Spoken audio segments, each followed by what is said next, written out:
இன்னைக்கு நம்ம little super stars TV மொபைல்னு ஸ்கிரீன் அடிக்ஷன்ல முழுகி போகாம ஓடி ஆடி விளையாடி ஹெல்தியாவும் ஷார்ப்பராவும் வளரணும் இல்லையா? 50+ kids centric amenities. Stepstone Viram phase 2 kids themed apartments. Stepstone Viram Phase 2 காட்டுப்பாக்கம்ல premium 2 and 3 BHK apartments just 79 lakhs all inclusive.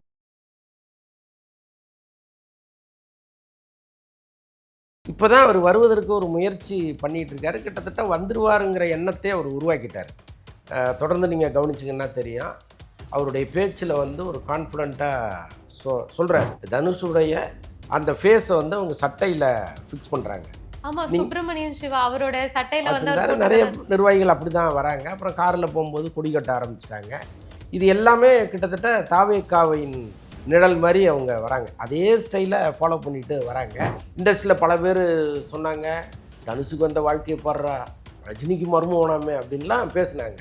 அதனால் அந்த காலகட்டத்தில் கூட அவர் வந்து முழுக்க முழுக்க தன்னுடைய குடும்பத்தை ஒதுக்கிட்டு அங்கேயே போய் நான் செட்டில் ஆயிடுறேன் அப்படின்லாம் ஒருபோதும் அவர் நினச்சதே கிடையாது. தலைவர் தனுஷுங்கிறத நம்மளால் ஏற்றுக்க முடியலைங்க. படிக்கும்போதே ரொம்ப கஷ்டமாக இருக்குது. ரஜினியை கூட நம்ம பொறுத்துக்கலாம். நான் கூட பல பேட்டிகளில் சொல்லியிருக்கேன், தலைவர் ரஜினின்னு சொல்கிறீங்க, தலைவர்னு சொல்கிறீங்க, அது எந்த விதத்தில் ஒரு தலைவர்? தலைவர்னால் இங்கே எவ்வளோ அரசியல் கட்சி தலைவர்கள் இருக்காங்க, நீங்கள் அவங்கள தான் தலைவர்னு சொல்லணும். அரசியல் கட்சியே ஆரம்பிக்காத ஒருத்தரை எப்படி தலைவர்னு சொல்கிறீங்களா? நான் கேட்டிருக்கேன். பல ரஜினி ரசிகர்கள் நம்மளை வண்ட வண்டியே திட்டிருக்கேன். அது வேறு விஷயம். நினைக்கிறீங்க? அதாவதுங்க, நீண்ட காலமாக இங்கே தமிழன் அப்படிங்கிற வார்த்தையை யூஸ் பண்ணோம், இந்த மக்களை ஏமாத்திடலாம் அப்படின்னு நினச்சிக்கிட்டு கொஞ்சம் பேர் அரசியல் பண்ணாங்க. அது ஓரளவுக்கு ஒர்க் அவுட் ஆகிருந்தது. இந்த கலைஞர்லாம் வந்து தமிழன்னு பேசாத மேடையே கிடையாது. தமிழன், தமிழனுடைய பெருமை, புறநானூறு அப்படின்லாம் அவர் பேசுவார். நமக்கெல்லாம் அப்படியே கூஸ் பம்பாகும். புறநானூறு பற்றிலாம் அவர் பேசினாருன்னா நம்மளே எந்திரிச்சு ஒரு 4 பேர் அடிச்ச தவளாங்க ஒரு அளவுக்கு பேசுவார். இங்கே தமிழன் அப்படின்னு சொல்லி அரசியலுக்கு வந்தவங்க அது எங்கே ஃப்ளாப் ஆச்சுன்னா நாம் தமிழர்கள். ஆமாம், இப்போ இவங்க தமிழன், நாம் தமிழர் அப்படின்லாம் ஆரம்பித்து டெபாசிட் கூட வாங்க முடியாமல் தெரியறத இப்போ நம்ம பார்க்குறோம். இல்லைம்மா, இடைத்தேர்தலில் நிற்பதற்கெல்லாம் வாய்ப்பு இல்லை, உள்ளாட்சி தேர்தலில் நிற்பதற்கு நிறைய வாய்ப்பு இல்லை. அவங்க வந்து அரசியல் கட்சி துவங்காமலே ரசிகர் மன்றம் சார்பாக நிற்கலாம். என்ன சின்ன சின்ன பஞ்சாயத்து தலைவர், கவுன்சிலர் அந்த மாதிரி எங்கேயாவது நிற்பாங்க. யாரெல்லாம் ஜெயிக்கிறார்களோ அவங்களெல்லாம் சென்னைக்கு வர வைத்து ஒரு 50-60 பேரோட ஒரு ஃபோட்டோ எடுத்து அதை ரிலீஸ் பண்ணால் எப்படி விஜய் அந்த ஃபார்முலா தான் ஃபாலோ பண்ணார். ஸோ இதையெல்லாம் பார்த்தாவது தனுஷ் போன்றவர்கள் திருந்தணும்.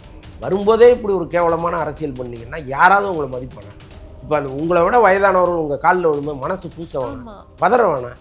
யார்ட்டையோ கூப்பிட்டையோ இதெல்லாம் நிறுத்துங்கய்யா, அங்கே வர்றவங்க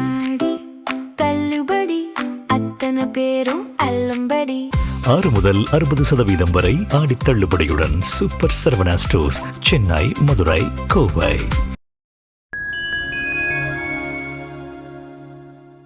ஃபைன் டைம் நேயர்களுக்கு வணக்கம். இன்னைக்கு நம்ம கூட ஜெர்னலிஸ்ட் அந்தணன் சார் இணைஞ்சிருக்காங்க. வணக்கம் சார். வணக்கம். வணக்கம். ஓகே சார், இப்போ வந்து நம்ம தமிழ்நாட்டில் வந்து தொடர்ந்து நடிகர்கள் வந்து அரசியலுக்கு வர்றதை வந்து நம்ம தொடர்ந்து பார்த்துட்டே தான் இருக்கோம். இப்போ அந்த வரிசையில் வந்து தனுஷ் அவர்களும் இணைய இருக்கிறதா வந்து அவர் பண்ணுற நிறைய விஷயங்கள்லேருந்து நமக்கு மறைமுகமாக சொல்ல வரா மாதிரி தெரியுது.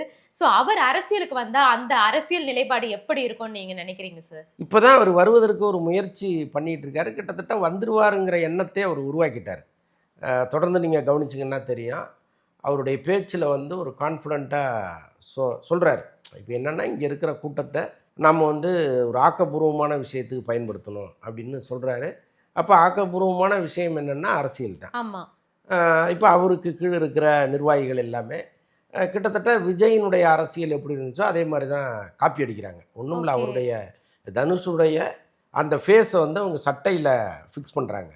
ஆமா, சுப்பிரமணியன் சிவா அவரோட சட்டையில வந்து நிறைய நிர்வாகிகள் அப்படி தான் வராங்க. அப்புறம் காரில் போகும்போது கொடி கட்ட ஆரம்பிச்சிட்டாங்க. இது எல்லாமே கிட்டத்தட்ட தாவேக்காவின் நிழல் மாதிரி அவங்க வராங்க. அதே ஸ்டைலை ஃபாலோ பண்ணிட்டு வராங்க. இதையெல்லாம் பார்க்கும் பொழுது கட்டாயமாக அந்த உள்ளாட்சி தேர்தல்லே அவங்க வரப்போகிறதெல்லாம் சில தகவல்கள் இருக்குது. அவருக்கு முக்கியமான சில பேர் அட்வைசரெல்லாம் போய் உட்காந்துருக்காங்க. ஸோ அப்போ அவங்க சொல்லி கொடுக்குற அரசியலையும் அப்படி மெல்ல பின்பற்றி வரார் அவர். விஜய் மாதிரி ஒரு பெரிய புரட்சியை இங்கே ஏற்படுத்துவாராங்கிற சந்தேகம்லாம் நமக்கு நிறைய இருக்குது. அவருக்கான ஃபேன் பேஸுங்கிறது வேறு. பெண்கள், குழந்தைகள்னு எங்கே திரும்பினாலும் விஜய் ரசிகர்களாக இருந்த ஒரு கூட்டத்தை நம்ம பார்த்தோம். அதுதான் இன்றைக்கி ஒரு மிகப்பெரிய மாற்றத்தை ஏற்படுத்தி கொடுத்துருக்கு. பட் அவ்வளோ ஃபோர்ஸ்ஃபுல்லாக தனுஷ் வந்துருவாராங்கிற சந்தேகங்கள்லாம் நமக்கு இருக்குது. வெயிட் பண்ணி தான் பார்க்கணும். பட் அரசியலுக்கு கட்டாயமாக வருவார்னு நம்ம உறுதியாக நம்பலாம். ஓகே சரி. இப்ப அதே மாதிரி பார்க்கும்போது நம்ம பர்சனல் விஷயங்கள பேசக்கூடாது. இருந்தாலுமே வந்து தனுஷ் அவர்கள் அந்த ஒரு மேடையில பேசினாரு இல்லையா? அப்ப ம். வந்து அவங்க ஃபேமிலி வந்து எல்லாரையுமே கூப்பிட்டு வச்சு பேசியிருந்தாரு. ம். சோ வந்து விஜய் அவர்கள் வந்து அவங்க ஃபேமிலி கூட அவ்வளவா எந்த கான்டாக்ட்ல இல்ல ம். அப்படின்றது நமக்கு தெரியும். சோ இது மூலியமா அவர் ஃபேமிலிய வந்து இங்க கொண்டு வந்து வச்சிருக்காரு. சோ ம். இது மூலியமா அவர் எதனா சொல்ல ட்ரை பண்றாரா சார்? இல்லங்க. அப்படிலாம் அவர் வந்து மறைமுகமா இந்த மக்களுக்கு உணர்த்தி, இவங்க புரிஞ்சு, அதெல்லாம் தேவையே இல்லாத ஒரு வேலை. ஆமா. அவருக்கு அவங்களுடைய அக்கா, தங்கைகள் மீது ஒரு பேரன்பு எப்பவுமே உண்டு. அது நாங்க இன்னைக்கு நேத்து பார்க்கல. அவருடைய நெறைய வருடங்களா நாங்க அவர பார்க்கும் பொழுது, அவர் வந்து குடும்பத்தோட ஒரு அட்டாச்மெண்ட் உள்ள ஒரு நபர் தான் அவரு. ஒண்ணும் இல்ல இப்போ அ அவருடைய காதல் திருமணம் இதெல்லாம் நம்ம பார்த்தா, அப்போ கூட அவர் ஒரு மிகப்பெரிய இடத்துக்கு போறாரு. ஒரு மருமகனா போறாரு. அவரெல்லாம் நினைச்சு பார்க்க முடியாத ஒரு ஒரு வாழ்க்கைய அவரு துவங்குறாரு. ஆமா. அன்னைக்கே இண்டஸ்ட்ரியில பல பேரு சொன்னாங்க, "தனுஷுக்கு வந்த வாழ்க்கைய பார்றா, ரஜினிக்கு மருமகனாமே" அப்படின்லாம் பேசுனாங்க. அதனால அந்த காலகட்டத்தில் கூட அவர் வந்து முழுக்க முழுக்க தன்னுடைய குடும்பத்தை ஒதுக்கிட்டு, அங்கேயே போய் நான் செட்டில் ஆயிடுறேன் அப்படின்லாம் ஒருபோதும் அவர் நினைச்சதே கிடையாது. ஓகே. அதாவது எதுக்கு அந்த குடும்பத்தில் இருக்கிற ஒரு பாண்டிங் நான் சொல்றேன். ஆமா. எங்கேயுமே அவங்கள அவர் விட்டு கொடுத்ததே கிடையாது. இன்னைக்கு ஒரு நல்ல துவக்கமா அவர் இதை நினைக்கிறார். நம்ம அரசியலுக்கு போக போறோம். நம்முடைய குடும்பத்தின் ஆசீர்வாதம் முதல்ல நமக்கு வேணும்னு தான் அவங்களெல்லாம் கொண்டு வந்தா இங்க மேடையில் ஏத்துறாரு. பட் அதற்கு நம்ம இன்னொரு பார்வை பார்க்க வேண்டிய அவசியம் இல்லை. இந்த பக்கம் நீங்க விஜயை பார்த்தீங்கன்னா, அவருடைய குடும்பத்தை வேணா நீங்க மேடை கொண்டு வராமல் இருக்கலாமே தவிர, இந்த தமிழ்நாடே அவருடைய குடும்பம் தாங்கிற அளவுக்கு அவர் வந்து பேசுறாரு அவங்கள்ட்ட. ஆமா. அக்கா, தங்கை, அண்ணன், பெரியம்மா, சித்தி, பாட்டின்னு தான் அவர் பேசுறாரு.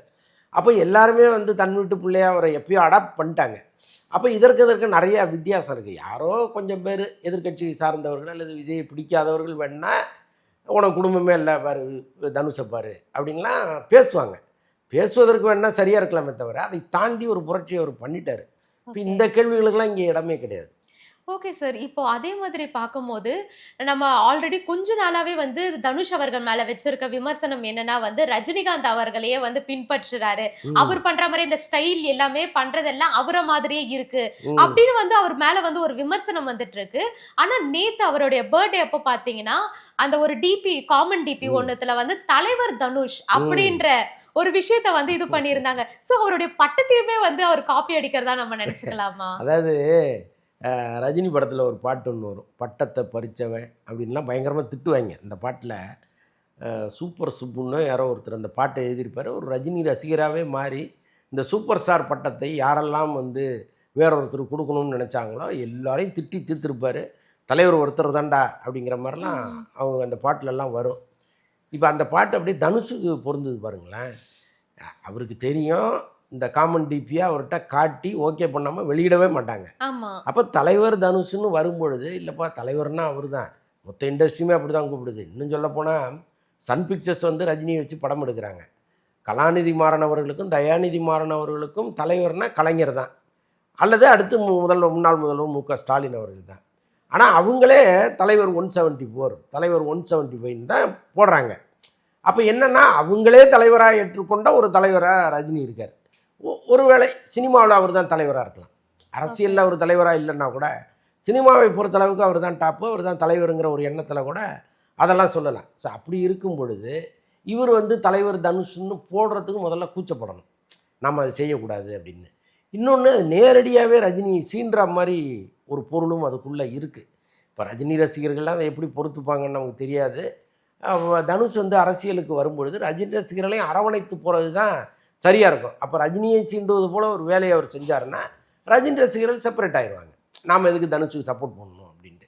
ஏற்கனவே அவங்க விஜய்க்கு ஓட்டு போட முடியாமல் யாருக்கு போடுறதுன்னு தவிச்சிட்டு இருக்காங்க.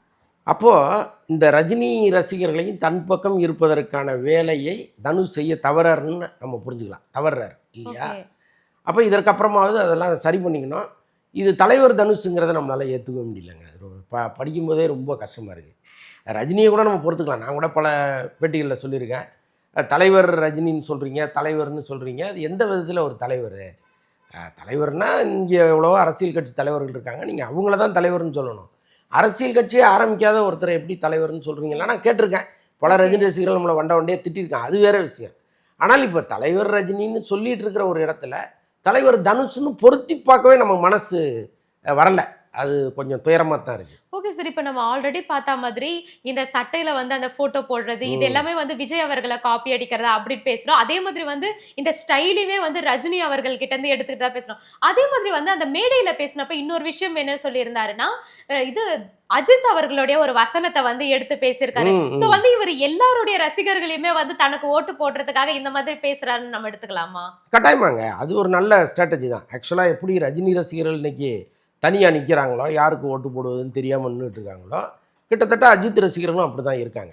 அவங்களுக்கு என்னென்னா விஜய் தான் அவங்களுடைய பரம எதிரியாக அவங்க நினைத்த காலங்கள்லாம் உண்டு. எப்போவுமே இந்த தலைவர்கள் எல்லாமே ஒன்று சேர்ந்துருவாங்க. கீழே இருக்கிற தொண்டர்கள் தான் அனாவசியமாக சண்டையை போட்டு சட்டையை கழிச்சிட்டு நிற்பான். அந்த மாதிரி தான் சினிமாவிலையும் நடக்குது. இப்போ அஜித்தும் விஜயும் நெருங்கிய நண்பர்களாக இருக்காங்க. அஜித் வீட்டில் ஒரு துக்கம்னா முதல் ஆளாக போய் விஜய் தான் நிற்கிறாரு. ஆனால் இது புரியாமல் இவ்வளோ வருஷம் இவங்க சண்டையை போட்டு சட்டையை கழிச்சிட்டு இருந்தாங்க. ஸோ இப்போ அவங்களும் வந்து விஜய்க்கு ஓட்டு போட மனம் இல்லாதவர்கள் இன்னும் நிறைய பேர் இங்கே இருக்காங்க. அப்போ அவர்களை தன் பக்கம் இழுப்பதற்கான ஒரு நல்ல வேலையை தனுஷ் பார்க்குறாரு. அந்த வசனம் இருக்குல்ல, அது ரொம்ப முக்கியமான வசனம். நீயா தோத்துட்டன்னு நம்புகிற வரைக்கும் உன்னை தோக்கடிக்கவே முடியாது யாருங்கிறதெல்லாம் சூப்பரான வசனம். ஸோ இன்னும் எத்தனை வசனங்கள் அதுமாரி அஜித் வசனங்களை கையில் வச்சுருக்காருன்னு தெரில. எல்லா மீட்டிங்லேயும் ஒன்று ஒன்றா எடுத்து பேசுவாருன்னு நான் நினைக்கிறேன். ஸோ இது ஒரு நல்ல ஸ்ட்ராட்டஜி. அப்புறம் நீங்கள் பேசும்போது சொன்னீங்க ரஜினியை அப்படியே பின்பற்றுறாரு, அவருடைய ஸ்டைல் எல்லாமே ரஜினி ஸ்டைலாக இருக்குன்னு. அதில் ஒன்றும் வியப்பு இருப்பதற்கு வாய்ப்பு இல்லை. என்னென்னா இப்போ நீங்கள் கடைகோடி கிராமத்தில் போய் பார்த்தா கூட அங்கே ஒருத்தர் ரஜினி ரசிகனாக இருப்பான், ரஜினி மாதிரியே நடப்பான். ரஜினி மாதிரியே நடப்பான், ரஜினி மாதிரியே கையை தூக்குவான், ரஜினி மாதிரியே ஸ்டைல் பண்ணுவான். அப்போ கடைகோடி கிராமம் வரைக்கும் ஊடுருவி இருக்கிறார் ரஜினி. அப்போ அப்படி வந்து எங்கேயோ இருக்கிறவனே ரஜினி அடாப்ட் பண்ணி ரஜினி மாதிரி இருக்கும் பொழுது இவர் பல காலம் ரஜினியோட ட்ராவல் பண்ணியிருக்கிறார். அவருடைய மருமகனாக அவங்க வீட்டில் இருந்திருக்காரு. ரஜினி எப்படியெல்லாம் இருப்பாருங்கிறத பக்கத்தில் இருந்து பார்த்துருக்காரு. அவர் பேச்சை கேட்டிருக்கிறாரு. அப்போ ஆட்டோமேட்டிக்காக அவருக்குள்ள ஒரு ரஜினி வந்து பூந்திருப்பார். இப்போ அதுதான் இப்போ வெளிப்படுதோன்னு நான் நினைக்கிறேன். பர்பஸாக அவர் பண்ணுறாருன்னு எனக்கு தோணலை. ரஜினியோடு நீண்ட காலம் பழகி அவர் அட்மையர் பண்ணி அப்படி வந்துருச்சோன்னு நினைக்கிறேன். ஓகே சார், அதே மாதிரி வந்து அன்னைக்கு மேடையில பேசும்போது அவர் இன்னொரு விஷயமே என்ன சொல்லியிருக்காருன்னா, அந்த தேசிய விருதுகள்லாம் கிடைச்சது இல்லையா, அது வந்து தமிழனுக்கு வந்து 2 விருதுகள் கிடைச்சிருக்கு அப்படின்னு தமிழன் அப்படின்ற ஒரு வார்த்தையை வந்து ரொம்ப அழுத்தி யூஸ் பண்ணியிருந்தாரு. ஸோ அந்த மேடையில வந்து தேசிய விருதை பற்றி பேசும்போது இந்த தமிழன்ற வார்த்தையை வந்து குறிப்பிட்டதுக்கான காரணம் என்ன நினைக்கிறீங்க? அதாவதுங்க, நீண்ட காலமாக இங்கே தமிழன் அப்படிங்கிற வார்த்தையை யூஸ் பண்ணோம் இந்த மக்களை ஏமாத்திடலாம் அப்படின்னு நினச்சிக்கிட்டு கொஞ்சம் பேர் அரசியல் பண்ணாங்க. அது ஓரளவுக்கு ஒர்க் அவுட் ஆயிருந்தது. கலைஞர்லாம் வந்து தமிழன்னு பேசாத மேடையே கிடையாது. தமிழன், தமிழனுடைய பெருமை, புறநானூறு அப்படின்லாம் அவர் பேசுவார். நமக்கெல்லாம் அப்படியே கூஸ் பம்பாகும். புறநானூறு பற்றிலாம் அவர் பேசினாருன்னா நம்மளே எந்திரிச்சு ஒரு 4 பேர் அடிச்ச தவளாங்க ஒரு அளவுக்கு பேசுவார் அவர். அப்போ இந்த தமிழன் இந்த உணர்வை ஊட்டி ஊட்டி ஊட்டி இவங்க வளர்ந்தாங்க. அப்போ இந்த டூல் வந்து நமக்கு நல்ல டூல்னு நினச்சி தான் பல பேர் இங்கே தமிழன் அப்படின்னு சொல்லி அரசியலுக்கு வந்தவங்க. அது எங்கே ஃப்ளாப் ஆச்சுன்னா நாம் தமிழரில்.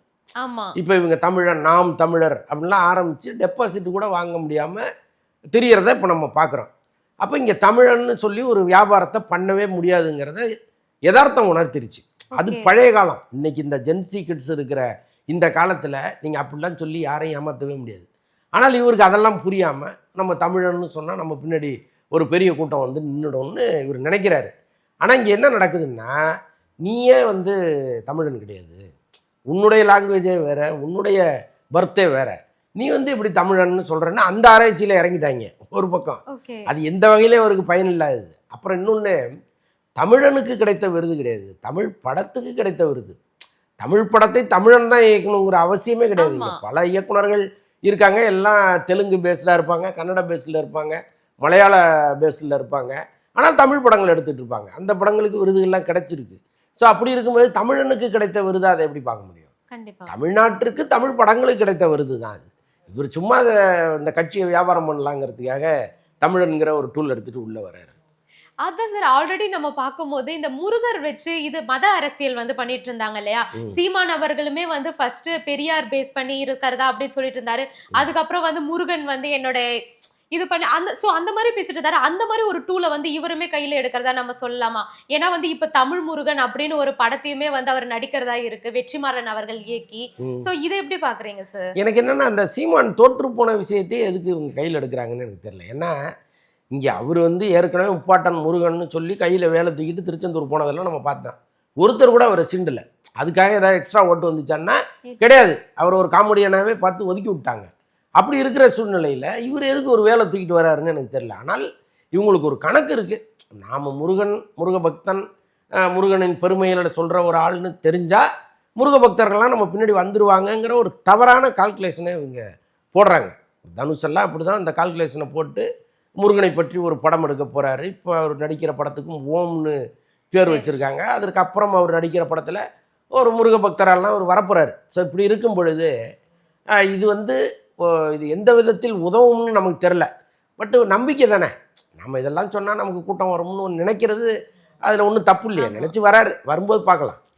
ஓகே சார், இப்போ இடைத்தேர்தல் வரப்போகுது இல்லையா? இதுல தனுஷ் அவர்களுடைய ரசிகர் மன்றத்தை சேர்ந்தவங்க தேர்தலில் நிக்க போகிறதாகவும் இதுக்கு பின்னாடி உதயநிதி அவர்கள் இருக்கிறதாகவும் சில விமர்சனங்கள் போயிட்டு இருக்கு. ஸோ இது எந்த அளவுக்கு உண்மை சார்? இல்லைம்மா, இடைத்தேர்தலில் நிற்பதற்கெல்லாம் வாய்ப்பு இல்லை. உள்ளாட்சி தேர்தலில் நிற்பதற்கு நிறைய வாய்ப்புகள் இருக்குது. அவங்க அரசியல் கட்சி துவங்காமலே ரசிகர் மன்றம் சார்பாக நிற்கலாம். என்ன சின்ன சின்ன பஞ்சாயத்து தலைவர், கவுன்சிலர் அந்த மாதிரி எங்கேயாவது நிற்பாங்க. யாரெல்லாம் ஜெயிக்கிறார்களோ அவங்களெல்லாம் சென்னைக்கு வர வைத்து ஒரு 50-60 பேரோட ஒரு ஃபோட்டோ எடுத்து அதை ரிலீஸ் பண்ணால் எப்படி விஜய் அந்த ஃபார்முலா தான் ஃபாலோ பண்ணார். போன முறை உள்ளாட்சி தேர்தலில் அங்கங்கே ஜெயித்தவங்களெல்லாம் சென்னைக்கு வர வைத்து ஒரு குரூப் ஃபோட்டோ அவர் எடுத்துக்கிட்டார். உங்களுக்கு ஞாபகம் இருக்கும்னு நினைக்கிறேன். நடுவில் உட்காந்து சுற்றி அவங்களாம் உட்காந்துருப்பாங்க. விஜய் எங்கே இருக்காருன்னே தெரியாது. ஸோ அப்படி ஒரு ஃபோட்டோகிராஃப் வெளியில் வந்துச்சு. கிட்டத்தட்ட அதே ஸ்டைலில் அவர் ஃபாலோ பண்ணணும்னு நினைக்கிறாரு. கட்டாயமாக உள்ளாட்சி தேர்தலில் அவர் நிற்பார். இதற்கு பின்னால் உதயநிதி இருக்காரா அல்லது பிஜேபி இருக்காங்கிறதெல்லாம் நமக்கு தெரியாது. ஆனால் வரும்போதே அவருடைய ரசிகர்களுக்கு உனக்கு ஒரு பதவி இருக்கலாமாப்ல அப்படின்னா ரொம்ப ஹாப்பியாக வருவான்ல. அடாடா, தனுஷ்னு கட்சியே ஆரம்பிக்கல, அதுக்குள்ளே நமக்கு ஒரு பதவியை ரெடி பண்ணிட்டாரு அப்படின்னு அதெல்லாம் ஒரு இது தானேங்க. ஸோ அந்த மாதிரி கூட இவங்க இறக்கி விடலாம். இதுக்கெல்லாம் வாய்ப்புகள் இருக்குது. ஓகே சார், இப்போ விஜய் அவர்கள் அரசியலுக்கு 2 வருஷத்துல ஆட்சியை பிடிச்சு இப்போ சிஎம் ஆகி இருக்காரு. ஸோ அவருக்கு என்னெல்லாம் ஸ்ட்ராட்டஜி யூஸ் பண்ணாரோ அதே மாதிரி ஸ்ட்ராட்டஜியை நம்ம யூஸ் பண்ணா நம்மளுமே அடுத்த சிஎம் ஆகிடலாம் அப்படின்ற ஒரு இதுல தனுஷ் அவர்கள் வேலை செஞ்சுட்டு இருக்காரா? அதாவதுங்க, ஒரு அதிசயம் ஒரு முறை தான் நிகழும். நீங்கள் திரும்ப திரும்ப அது நடக்கும்னு நம்புறதே பெரிய முட்டாள்தனம். இப்போ அவர் ஒரு ஃபார்முலாவை காமிச்சிட்டாரு. இதுவரைக்கும் இந்த திராவிட அரசியல் பார்க்காத ஒரு விஷயத்தை அவர் பண்ணிட்டார். ஒன்றும் இல்லை, நீங்கள் ஒரு பொதுக்கூட்டம் நடத்துனாங்கன்னா பெரிய மேடையை போட்டு பெரிய பந்தலை போட்டு மேடையிலே ஒரு 300 சேரை போட்டிருப்பாங்க. இந்த 300 பேரும் பேசி முடிக்கிறதுக்குள்ளே மறுநாள் ஆயிரும். அப்போ ஜனங்க டயர்டாகி ஒரு பக்கம் படுத்து தூங்குவான், ஒரு பக்கம் சீட்டாடுவான், ஒரு பக்கம் கும்பலாக உட்காந்து குடிச்சிட்டு இருப்பான். யாருமே அதை கேர் பண்ண மாட்டாங்க. ஆனால் அதை உடைச்சவர் விஜய் தான். அவர் ஒரு பஸ்ஸை நிறுத்தி அந்த பஸ்ஸு மேலே ஏறி அவர் மட்டும்தான் பேசுவார். அதுக்காகவே ஏதோ திருவிழா மாதிரி ஜனங்க சுத்துப்பட்டு ஜனங்கள்லாம் ஒரு இடத்துல திரளும். அந்த 10 நிமிஷம் உரையை கேட்டு அடடா கடவுளே பிரசாதம் கொடுத்தாண்டான்னு வாங்கிட்டு போயிடும். இந்த மாற்றம் இருக்குல்ல, இந்த அடிப்படையிலேருந்து அந்த மாற்றத்தை அவர் உருவாக்குனார். அரசியல்னா இப்படி ஒரு டெம்ப்ளேட் இருக்குது 60 வருஷமாக, அதை உடைக்கிறண்டான்னு உடைச்சார். இன்னைக்கு வரைக்கும் ஒவ்வொரு நாளாக அவர் உடைச்சிட்டு இருக்கார். அந்த டெம்ப்ளேட்டே உடைச்சி தள்ளிட்டு இருக்காரு. இப்போ இதை நான் அப்படியே ஃபாலோ பண்ணுறேன் அப்படின்னு தனுஷ் வந்தால் அதுதான் நாங்கள் விஜய்கிட்டே பார்த்துட்டோமே தம்பின்ட்டு போயிடுவாங்க. அப்போ இவர் ஏதாவது வேற ஒன்று பண்ணணும். அடடா அவர் பண்ணாது இவர் பண்ணுறாரு அப்படின்னு நினச்சி ஒரு கூட்டம் வர்ற அளவுக்கு புதுசாக ஒன்று பண்ணணும். அது என்னங்கிறத அவருக்கு ஒரு 10-20 பேரை உட்கார வச்சு ஒரு ஆலோசனை பண்ணி ஒவ்வொரு முறையும் அவருடைய அட்டம்ப்ட் புதுசாகவே இருந்ததுன்னா நல்லாயிருக்கும். ஒரு புதிய அரசியலை நான் பார்க்க போகிறேன், இவரை நம்பி நம்ம போகலாம் அப்படிங்கிற எண்ணத்தெல்லாம் உருவாக்கும். அவர் என்ன பண்ண போகிறாருன்னு தெரியல. ஓகே சார், நம்ம கொஞ்ச நாள் முன்னாடிலாம் பார்த்தோம்னா எல்லா அரசியல் மேடைகள்லையுமே ஒரு பெரிய கட்சி தலைவர் இருப்பாங்க. அந்த தொண்டர்கள், அந்த வேட்பாளர்கள் எல்லாருமே அவங்க காலில் விழுற இந்த ஒரு விஷயம் நடந்துட்டு இருந்துச்சு. விஜய் அவர்களுடைய இதுல நம்ம கொஞ்சம் குறைஞ்சதுன்னு நினைச்சோம். பட் இப்போ தனுஷ் அவர்கள் ரீசெண்டா ஒரு ஸ்பீச் கொடுத்தாரு இல்லையா, அந்த மேடையில வயசு வித்தியாசம் பார்க்காம பெரியவங்கள்ல இருந்து சின்னவங்க வரையும் எல்லாருமே தனுஷ் அவர்கள் காலில் விழுந்து ஆசீர்வாதம் வாங்கிட்டு போற மாதிரி இருக்கு. இது எப்படி பாக்குறீங்க சார்? ரொம்ப தவறான முன்னுதாரணங்க. இதெல்லாம் ஆரம்பத்திலே ஒரு தடுத்து நிறுத்தலைன்னா அந்த கட்சியின் மீதே ஒரு பெரிய அவர்ஷன் வந்துடும். ஏன்னா இப்போ ஜெயலலிதா அம்மா இருந்த காலத்தில் இந்த அமைச்சர்கள் படுத்தின பாடல்லாம் இந்தியாவே பார்த்து கைகொட்டி சிரிச்சுது. அவங்கள பார்க்கும்போது வேணால் பெரிய பெரிய ராட்சசனங்களாக இவங்க இப்படி லெஃப்ட் ஹேண்டில் டீல் பண்ணுறாங்களேன்னு பெருமையாக பார்ப்பாங்க. ஆனால் காலில் விழுகிற அந்த கிடாமீசையெல்லாம் பார்த்தா என்ன பண்ணுவான், என்னடா போய் இப்படி பொத்துன்னு விழுறீங்க நீங்கள் அப்படின்னு பார்ப்பான்ல. அப்போ இந்தியாவே பார்த்து சிரித்த ஒரு மாநிலமாக தமிழ்நாடு இருந்துச்சு. அப்போல்லாம் பல பேருக்கு ஒரு மன வருத்தமும் இருந்துச்சு. என்னடா நம்ம மானம் அப்படி பறக்குதே, டெல்லியில் பறக்குது, குஜராத்தில் பறக்குதுன்ட்டு இருந்தாங்க. பட் நல்ல வேளையாக அந்த கலாச்சாரத்துக்கு ஒரு பெரிய முற்றுப்புள்ளி வைக்கப்பட்டுச்சு. இயற்கையே அந்த முற்றுப்புள்ளியை வச்சுது. அதுக்கப்புறம் எடப்பாடி பழனிசாமி அவர்கள் காலத்தில் உள்ளபடியே மனசு மகிழ்ச்சியாக இருந்துச்சு. ஏன்னா அவர் இந்த மாதிரி எந்த படாடோபத்தையும் விரும்பினவரே கிடையாது. யாராவது தப்பித்தவரை எங்கேயாவது காலில் விழுவாங்களே தவிர அதை வந்து அவர் என்கரேஜ் பண்ணதே கிடையாது. ரொம்ப இயல்பாக ஒரு ஒரு ஒரு காமன் பீப்புள் எப்படி இருப்பாங்களோ அந்த மாதிரி அவர் இருந்தார். நீங்கள் அவர் முதலமைச்சர் வரும்பொழுது பார்த்தீங்கன்னா கூட ஒரு 50 பேர் அவரை இடிச்சுக்கிட்டு கூட வருவாங்க. அதெல்லாம் அவர் அனுமதிச்சார்.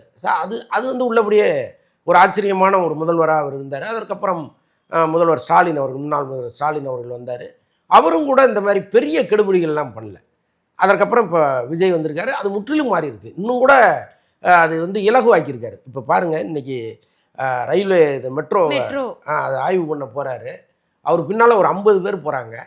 ஒரு டிஸ்டன்ஸு கூட விடலை. ஒரு முதலமைச்சர் போகிறாரு, நம்ம அவருக்கு கூடவே இணையாக நடந்து போகிறோமே அப்படிங்கிற எந்த பயமும் இல்லாமல் அதிகாரிகள் அப்படியே கூடவே போகிறாங்க. அவர் என்ன கேள்வி கேட்குறாரோ அதுக்கு சிரிச்சுக்கிட்டே பதில் சொல்கிறாங்க. எந்த அச்சமும் அவங்கள்ட்ட இல்லை. இந்த அச்சம் தான் ரொம்ப ரொம்ப பயங்கரமானது. ரொம்ப அந்த ஸ்பேஸை வந்து ஒரு முதல்வர் கொடுக்குறாரு. ஸோ இதையெல்லாம் பார்த்தாவது தனுஷ் போன்றவர்கள் திருந்தணும். வரும்போதே இப்படி ஒரு கேவலமான அரசியல் பண்ணீங்கன்னா யாராவது உங்களை மதிப்பானா? இப்போ அந்த உங்களை விட வயதானவர்கள் உங்கள் காலில் விழும்போது மனசு கூச்ச வேணாம், பதற வேணாம். யார்ட்டையோ கூப்பிட்டியோ இதெல்லாம் நிறுத்துங்கய்யா, அங்கே வர்றவங்கள்ட்ட சொல்லியா. ஆமா, ஸ்டார்டிங்ல பண்ணும்போதே அடுத்ததாவச்சு சொல்லி இதுக்கு மேல வந்து யாரும் அப்படி பண்ண வேண்டாம் நிறுத்தி இருக்கலாம் இல்ல. அதை பண்ணணும்ல. அந்த எந்த லஜ்ஜையுமே அவர்கிட்ட இல்லாம அதை வந்து ஒரு ரசிக்கிறாரு அவர். இப்படிப்பட்ட குரூரமானவர்களை நம்ம அனுமதிக்க கூடாது. ஒருவேளை அவரை திருத்திக்கிட்டாருன்னா வேணா அவரை நம்ம சரி பார்க்கலாம், என்ன பண்றாருன்னு பார்க்கலாங்கிற அளவுக்கு நம்ம கொண்டு வரலாம். Okay sir. அதே மாதிரி வந்து அந்த மேடையில வந்து தனுஷ் அவர்கள் வந்து ஒரு குட்டி ஸ்டோரி வந்து சொன்னாரு. என்னன்னா வந்து அவங்க பசங்க கூட விளையாடிட்டு இருந்தது, அந்த மாதிரி ஒரு கதை சொல்லியிருந்தாரு. ஆனா இப்போ வந்து சோஷியல் மீடியால என்னன்னா அதுக்கு சிமிலரா ஒரு ஸ்டோரி போட்டு இந்த கதையை கூட சுட்டுட்டீங்களா அப்படின்னு ஒரு மீம்ல போட்டுட்டு இருக்காங்க. நீங்க அதை பத்தி என்ன நினைக்கிறீங்க சார்? ஆக்சுவலாங்க, இந்த மாதிரி மேடையில பேச வருபவர்களுக்கு தயாரித்து கொடுப்பவர்கள்னு கொஞ்சம் பேர் இருப்பாங்க. அவங்களுக்கு என்ன அப்படி மண்டையிலேருந்து அப்படியே அருவி மாதிரி கொட்டுமேன்னா, அவங்களும் ஒரு 10 புத்தகத்தை படித்து 10 வீடியோக்களை பார்த்து எதையாவது டவுன்லோட் பண்ணி அதை வந்து இவங்க சொந்த சரக்காக எழுதி கொடுப்பாங்க. அப்படி தான் ஏதோ ஒரு தவறு நடந்துருச்சுன்னு நினைக்கிறேன். பட் இது சந்தோஷ் சுப்ரமணியம் படத்துலேயே ஒரு காட்சியாக வரும். அதாவது எல்லா இடத்துலையும் நீங்கள் தலையிடுறீங்களேப்பா அப்படின்ட்டு ஜெயம் ரவி ரொம்ப புலம்புவார். நான் வந்து ஒரு கேரம் போர்டு விளையாண்டா கூட நீ இப்படி அடின்னு சொல்லி என் கையை பயன்படுத்தி நீங்கள் தான் விளையாடுவீங்க அப்படின்லாம் ரொம்ப ஃபீல் பண்ணி பேசுவார். கிட்டத்தட்ட அதை ஒட்டிய கதை தான் இது. பட் கதை திருடப்பட்டாலும் கேட்கறதுக்கு நல்லா இருந்துச்சு. அது தனுஷ் வந்து அந்த மாடுலேஷனில் சொல்லும்போது நல்லா இருந்துச்சு. அதே நேரத்தில் அவர் பையனை ரொம்ப அவருலாம் சொல்றாரு. அதுதான் ரொம்ப ஒட்டவே இல்லை. இப்போ நம்ம வீட்டிலலாம் ஒரு பிள்ளை இருந்ததுன்னா நம்ம என்ன பண்ணுவோம், டே வாடா அப்படிமா, இவன் தாங்க என் பையன் அப்படின்னு அறிமுகப்படுத்துவோம். இதுதானே இயல்பு. என்னுடைய மகன், அவர் மகர்னு கூட சொல்லுவார் போடுங்க, மகன்னு சொன்ன மரியாதை. ஆமா, இதெல்லாம் ரொம்ப வேடிக்கையா இருக்கு. என்ன அப்படி நீங்க வந்து இவர் புருனே சுல்தான் வீட்டில் பிறந்தீங்களா நீங்க? இல்லை என்னத்துக்கு இயல்பா இருங்க. நீங்களும் 8வது 10வது படிக்கும்போது ரொம்ப கஷ்டப்பட்டு கிழிஞ்ச கால் சட்டையை போட்டு போனவர் தானே. என்ன திடீர்னு உங்களுக்கு வந்து ஒரு புருனே வாழ்க்கை? அதெல்லாம் ரொம்ப ரொம்ப எப்படி சொல்றது, ரொம்ப வேடிக்கையா இருக்கு. நிறைய விஷயங்களை எங்க கூட பகிர்ந்துக்கிட்டீங்க. உங்களுடைய நேரத்துக்கு ரொம்பவே நன்றி சார்.